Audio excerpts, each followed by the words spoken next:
I was thinking to myself. Actually, that's kind of redundant. You can only think to yourself. I mean, if you try to think to someone else, then you're entering the realm of communication. And I was not communicating at the time. Unlike now, when I'm communicating with you. Though, is it really communication, as it's only going in one direction, from me to you? So I was thinking about things we should have. Like an amp that goes to 12. 'Cause fuck those guys in Spinal Tap. They've been the loudest for too long. When you're at 11, where can you go from there?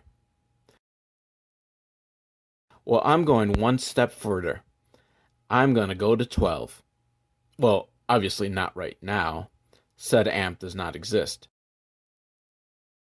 But when it does, I'm going to 12.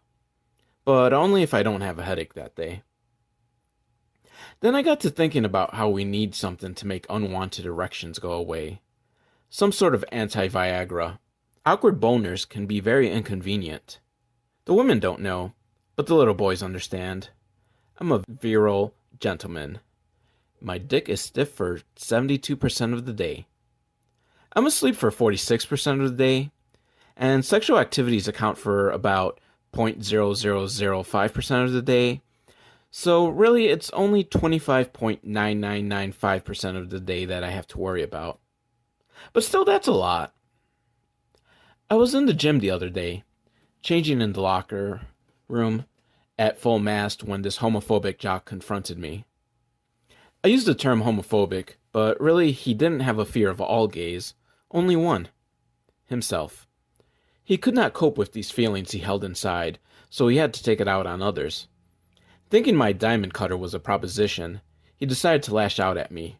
He called me a cigarette. See, he was British, and in England, fag is slang for cigarette. So calling me a cigarette was his clever attempt at calling me a fag. He helpfully explained all of this to me after he saw the confused expression on my face. We then had a good laugh about it over smoothies. Afterwards, he kicked my ass. Well, he had a reputation to keep with his bros, you know.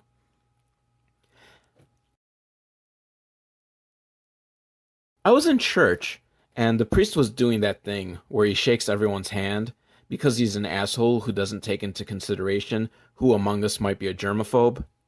I'm not personally a germaphobe, but statistically speaking, at least one person in the church has to be.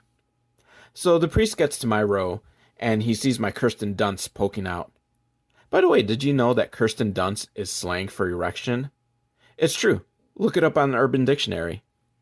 Like, who came up with that one? Anyway, the priest sees my stimulus package and says, "Sorry, my son, but you're too old for our taste." I'm just kidding, of course. It was a synagogue, and the rabbi said, "Son, you must be circumcised to accept the covenant of God." I asked, if God wanted us circumcised, why did he invent the foreskin?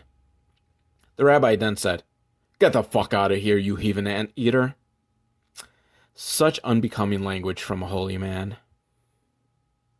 I went to the doctor for a physical. He told me to turn my head and cough as he held my testicles. My dangle angled and poked him in his eye. I apologized and explained my problem.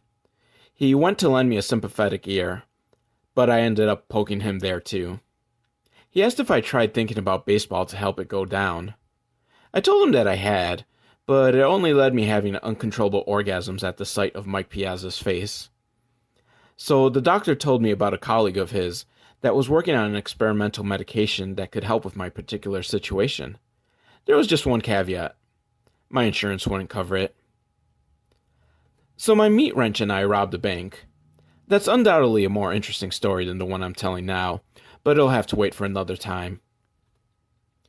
Now, some people would call Dr. Pippin a mad scientist, but I found him rather even-tempered.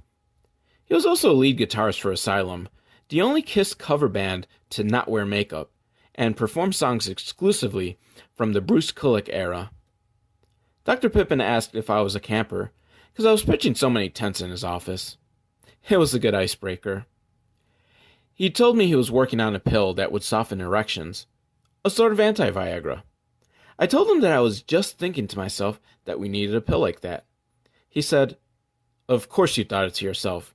If you thought it to someone else, you'd be talking." Dr. Pippin nicknamed his pill the Ann Coulter. I thought that was kind of mean.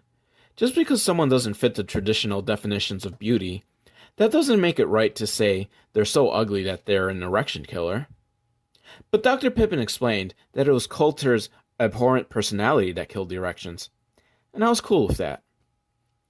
So I said a tearful goodbye to my throbbing gristle and took the pill. Several minutes passed with no change to my bone daddy. I asked the good doctor, "Hey, what gives?" That's when he punched me in the nuts and stole my shoes.